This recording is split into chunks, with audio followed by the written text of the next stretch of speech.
we're stripping our schools of the things that make for well-rounded human beings, like the arts, humanities, phys ed. We're not making a lot of bright choices.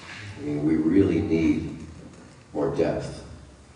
We don't need more obsessive focus on making money. And yet we're turning our schools into these training facilities just to make sure that our kids can compete with the Japanese. I don't even know what that means, but I've heard it for over a decade now. Our kids got to compete with the Japanese. I like Japanese. Have to do better than we're doing now. We have more people in prison, as you know, in this country than the Soviet Union did in their prisons. That's wrong. It just shows that we're failing, and it's a real failure. It's a failure upon all of us, and the politicians too. We'll blame everybody, including ourselves.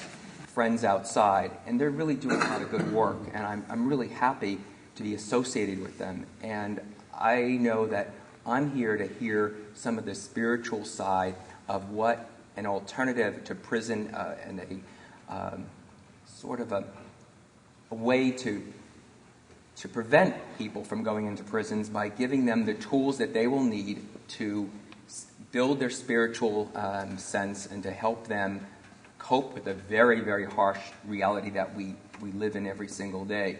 So I wanted to see the spiritual side of your talk, and the best things are free, and your talk is free. At least maybe there's a charge somewhere, but as far as I know, it's free. And you pay on the way out. It's like, okay. Well, it's like that old story about the little girl walking along the beach throwing starfish back in. You know, an old man comes up and says, "What are you doing?" She says, "I'm saving these starfish from dying." And he says, "But there are millions of them up and down the beach. How much good can you do? You know, what difference can you make?" And she picked one up and she threw it in the water and she said, "It made a difference to that one."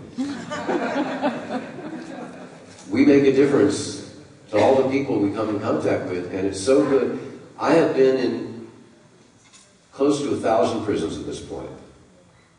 I have never been in a prison that didn't have some really good, compassionate staff people or volunteers there.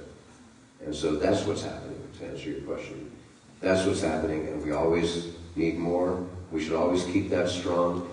And something I've learned about activism in the last 40 years as an activist is that the activists who burn out or who become bitter or contracted rather than expanded by their activism are the people who are looking for results. And we've got to understand that what Gandhi was talking about when an interviewer asked him if he thought his campaign to liberate India from the British Empire was going to be successful, and he said, "That part is none of my business. But I will devote my life to the effort because it's the right thing to do. The consequence is not my business." And I've been an activist on both sides of that equation. In the 60s, when I was young, I was extremely caught up in, are we affecting the change? You know, civil rights movement, are we affecting the change? And I did indeed get compressed and contracted and embittered, and I wound up shooting at people and carrying a gun for about a year and a half. And now I'm on the side of activism, which has nothing to do with judging its success or effectiveness by the systemic or society-wide results. We're in a decline for many, many reasons. And so the prison system is one among many factors that are really going in worse and worse directions every year. And I have had some of the most beautiful and touching moments of my life in those institutions. And so have the people that have been in those situations with me and with themselves. And it is always worth doing. I mean, it's really important to do. And it's not really our business to know whether it's going to turn around.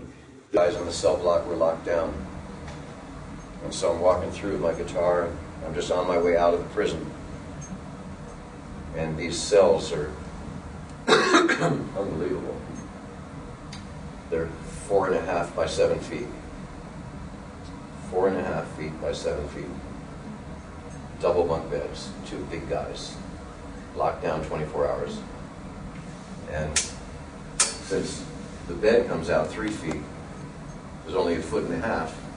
The basin comes out and the toilet comes out from that other wall. it means there's literally only space for one guy to stand at a time. Both inmates in that cell cannot stand. One has to be on his bed if the other is getting up. So it's this unbelievably stupid and brutal way to have somebody live. And so I'm on my way out of the cell block, and I'm passing by, and I hear from behind me, "Bo Lozoff?" So I look back, and there's this guy looking out of one of those cells. His roommate's on the bunk so that he can stand up and look out the bars. And I turn around, he says, "It is. Bo, come over here, man." So I back up, and there's this bar that keeps you about this far away from the cell door so nobody can run, reach out and grab you when you're walking by or whatever. And so I'm just standing here in front of him, and he's just very excited that maybe he had no idea that I was in the prison, and he's just looking around his cell on a regular day, and he sees me walking by, and wait a minute.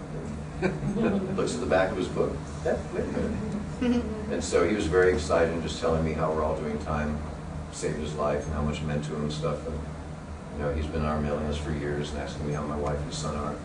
He says, "I gotta shake your hand." And so he reaches his arm out, reach out to shake my hand.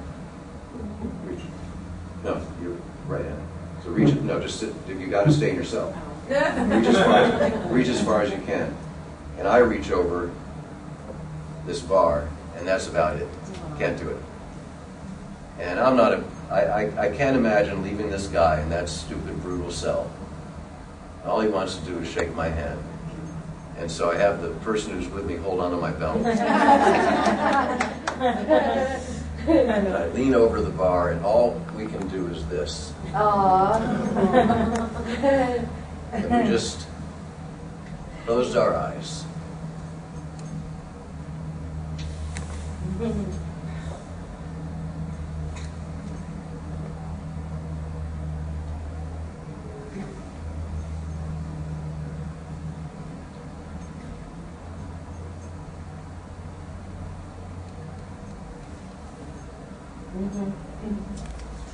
The best things in life are free. Because I will never forget that moment. There was so much goodwill and love and respect and friendship that passed in 3/4 of an inch of 2 index fingers. Do we make time to be moved? Do we make time to feel beauty? That's why I encourage you guys to sing and enjoy it. I have a concert tonight in Sebastopol. Wow. Just my favorite thing in the world. I mean,